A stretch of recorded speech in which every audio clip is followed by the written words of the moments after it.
It wasn't bullets that saved them, it wasn't metal nor machines. Long before steel was forged or gunpowder ever existed, humans faced raw nature, wild, ruthless, and unfiltered. Yet they didn't just survive, they hunted, they thrived. The secret: a mix of relentless ingenuity and deep respect for the land. Imagine a world where survival depended not on technology, but on pure skill and understanding of nature, and where your next meal could outrun you, outfight you, or even outsmart you.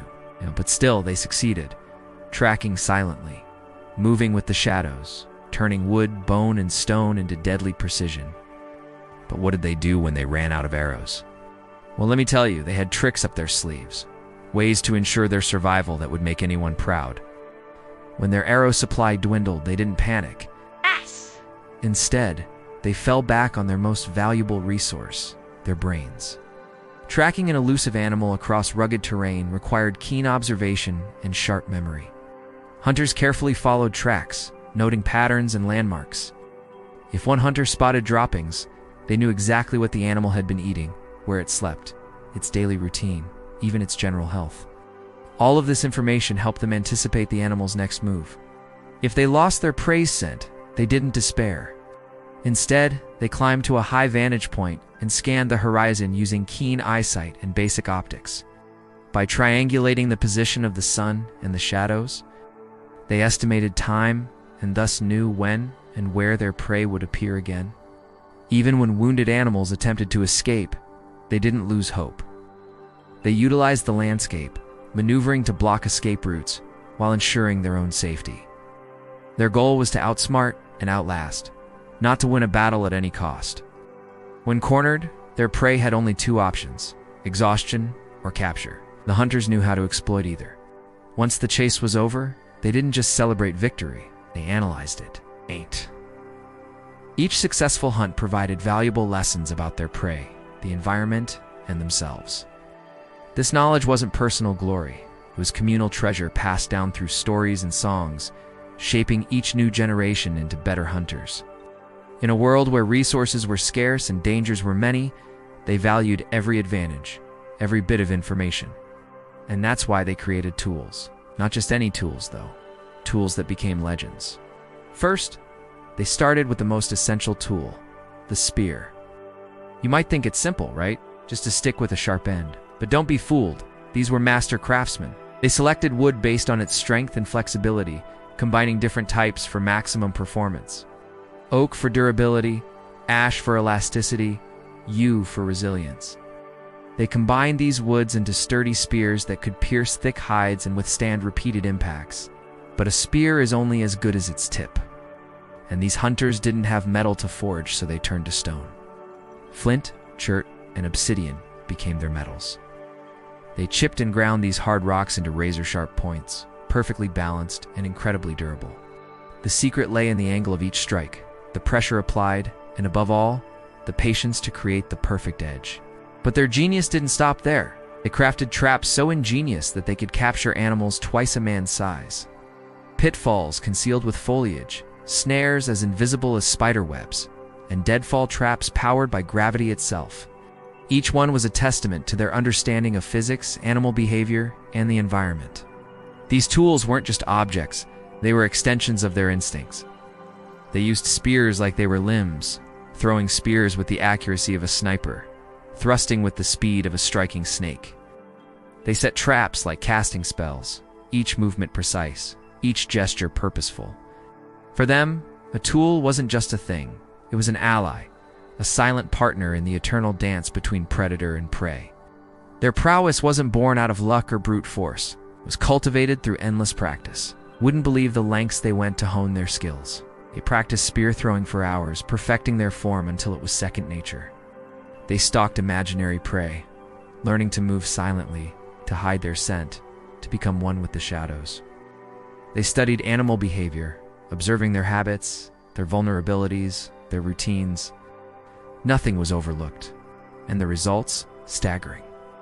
They could track a deer across babbling brooks and dense undergrowth without losing its scent.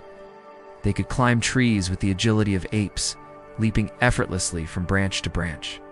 They could swim underwater, tracking fish to their hidden lairs. Their bodies became instruments of precision, their movements a symphony of balance and grace. And when it came to crafting tools, they were meticulous. Each spear shaft was tested for strength, each arrowhead sharpened to the perfect angle. There were no shortcuts, no half measures. Their dedication was absolute. They understood that in their world there was no room for error. Every step, every throw, every strike could mean the difference between success and failure, between life and death. So they practiced relentlessly, pushing themselves to the limit, always striving for perfection. Yet for all their skill and daring, they possessed an essential quality: respect. They respected the animals they hunted, the land they inhabited, and even their own limitations. They understood that nature was a force to be reckoned with, and they approached it with humility. For instance, they never wasted anything. Every part of an animal's body was used, its skin for clothing, its meat for sustenance, even its bones for tools. Nothing was discarded. They also understood the delicate balance of the ecosystem and never overhunted. They carefully regulated their kills, ensuring that the herds and flocks would replenish themselves for future generations. This respect wasn't just a matter of ethics or sustainability, it was a matter of survival. They knew that if they disrupted the balance of nature, they would face dire consequences. In a world where resources were scarce and every decision mattered, they couldn't afford to be reckless. They had to be wise, careful, and above all respectful. In essence, they lived in harmony with nature, not in conflict with it. They weren't just hunters or storytellers, each kill becoming a chapter in their communal narrative. They sang of daring chases, of cunning strategies, of triumphant returns. These stories weren't just entertainment. They were a way of preserving knowledge, passing down generations the secrets of survival, the lore of the hunt. They also developed a deep connection with their prey. They admired the swiftness of the gazelle, the strength of the buffalo, the cunning of the fox. They respected their resilience, their adaptability, their sheer will to live. This respect wasn't weakness. It was a source of strength.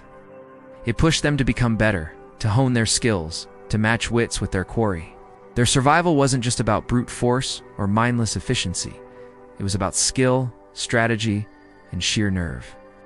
They hunted not just for food, but for the challenge, the opportunity to push their limits, to test their mettle against the best that nature had to offer. Today, we live in a world of convenience, where challenges are often avoided, where risks are minimized, and where the thrill of the hunt has been replaced by the click of a button. But these ancient hunters remind us of a time when survival was a full-contact sport, when every step was fraught with peril, and when success was measured not by comfort or ease, but by grit, determination, and an unbreakable spirit.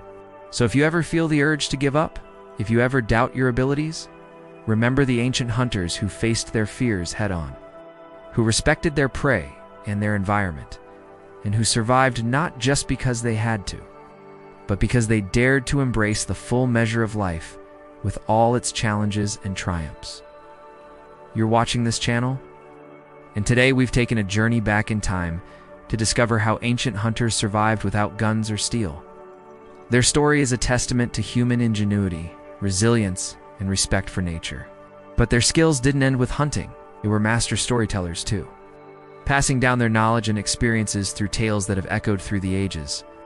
And if you want to know more about these fascinating tales and the skills that shaped our ancestors, then subscribe to our channel. We've got plenty more stories to share with you, each one more thrilling and enlightening than the last. Click the bell icon to get notified when we release new videos. Don't forget to hit the like button, because it helps us reach more history enthusiasts like you. Thanks for joining us on this journey through time. Till next time, stay curious and keep exploring the past.